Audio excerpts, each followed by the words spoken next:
Last month in April, Diane and I had the opportunity to go to Europe for a missions trip to work on a Fire Bible project.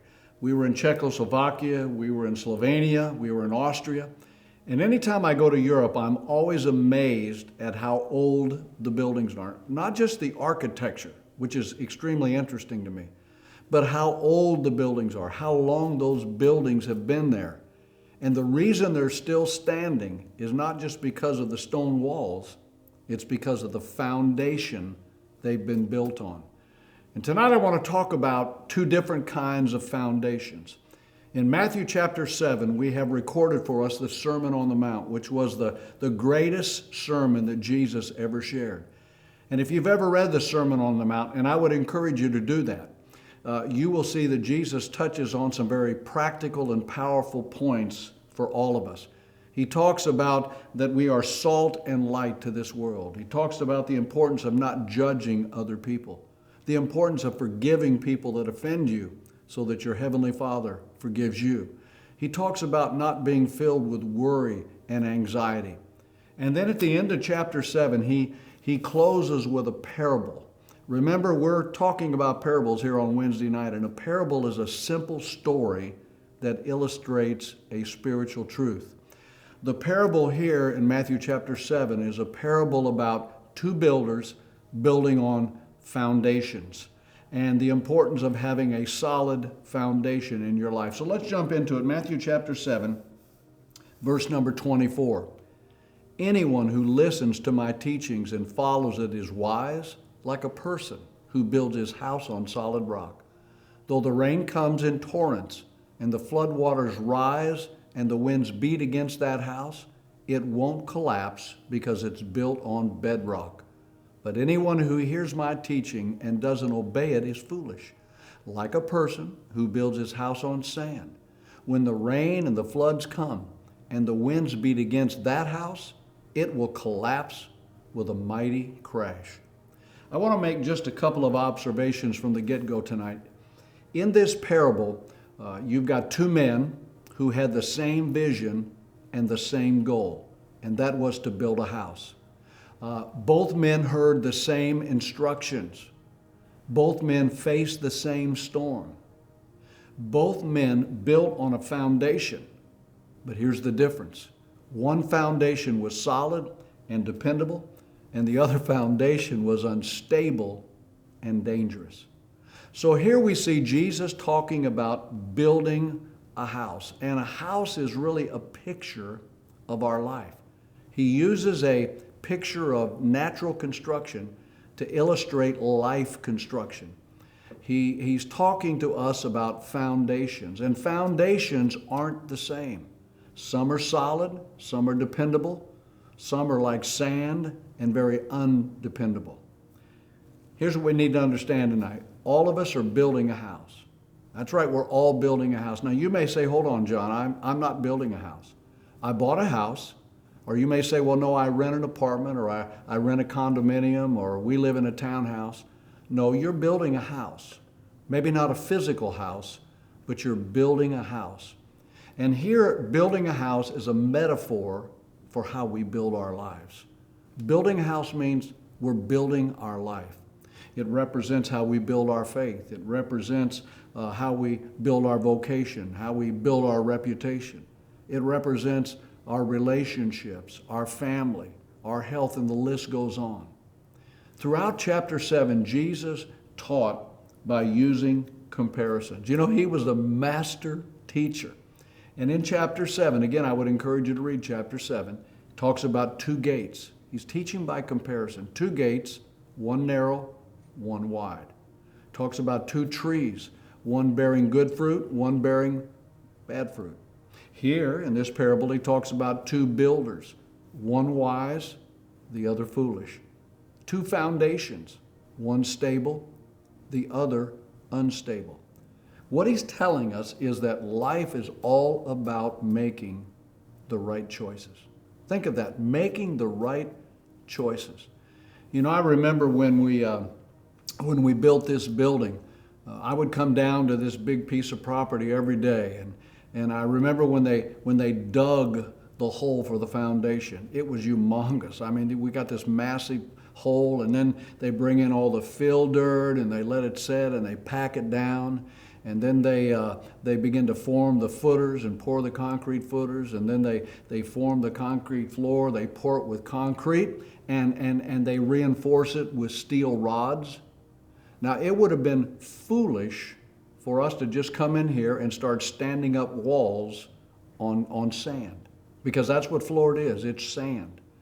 But they built the proper foundation. And they built the proper foundation because they had a blueprint, and they followed the blueprint for building the building. I'm glad we made the right choice. I'm glad we did it the right way, because we've endured several hurricanes here, and this building is still standing. You see, storms are a part of life, because in the parable he talks about not just two builders, but he talks about storms. Growing up in the Midwest, I grew up in Illinois, and obviously in the Midwest, there's always the threat of tornadoes. Now here in Florida, we have some tornadoes from time to time, but the big threat down here is the thunderstorms or the tropical depressions or, hurricanes. Hurricanes are bad, but I always tell people, at least with a hurricane, you get a warning. I mean, you get a warning it's coming, and you can either bunker down and prepare, or you can evacuate. It's not that way with tornadoes. They're just on you. But whether it's a tornado or a hurricane, storms can destroy property and they can destroy human life.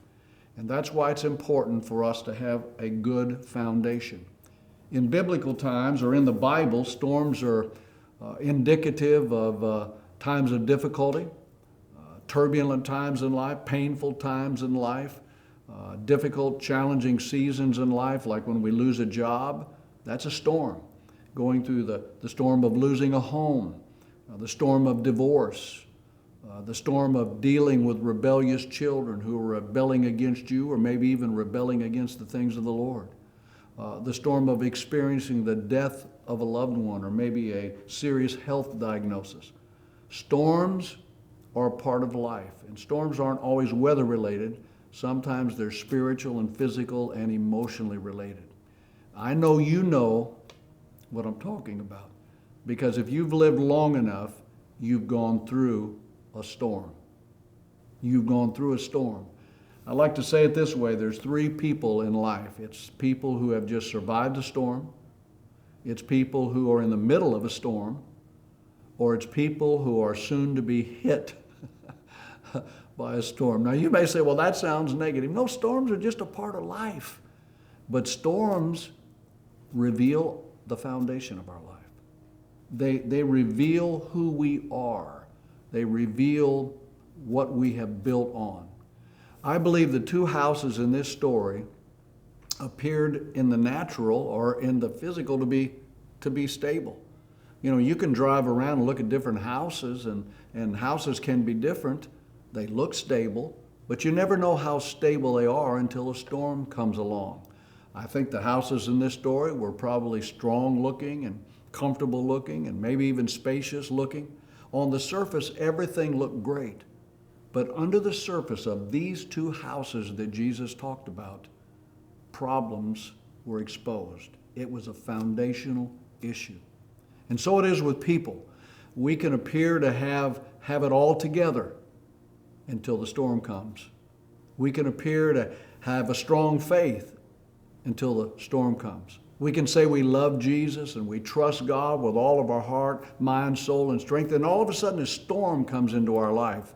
And then we find out what the foundation is really like. We find out what the foundation of our values is like, our character is like, our faith is like, our relationships are like, our family is like. How strong are these things? How vulnerable are these things? I've lived here in Florida for 40 plus years, and Florida's no different than anywhere else. The houses down here look different, but the key is that when they build down here, like most places in the country, like every place in the country, you have to follow building codes. There is a manual that you have to follow. There are guidelines that you have to meet. There are blueprints that you have to follow, building codes and instructions that we are given that will make our structure safe and our foundation stable. Now I'm gonna stop here tonight, and we'll pick it up next week. So make sure you join me next week, or call somebody and have them jump on with you next week. But before I say goodbye tonight, I'm gonna ask you a question. What are you building on? What are your values built on? What's your family built on? What kind of foundation is your faith built on? If you're a business person, what kind of principles and values is your business built on? Because if we're not building on the foundation of the Bible, if we're not building on the truth of what Jesus said. Remember in the story, he talked about two people, two builders, one listened, one didn't. They both heard the same instructions. What are you building on? If it's anything other than Jesus and the truth of his word, we are building on a very shaky, unstable foundation. So take a few days, think about it, pray about it. In fact, do a foundation inspection in your life. Really turn inwardly and say, hey, what am I building on? What am I really trusting? What is really the foundation of who I am and who my family is? I appreciate you. As always, thank you for spending a few moments with me for tonight's midweek moment. And I hope you'll join us this Sunday, 9:15, 11:15. I mean, the Lord is doing some incredible things here. We'll see you this weekend. Take care.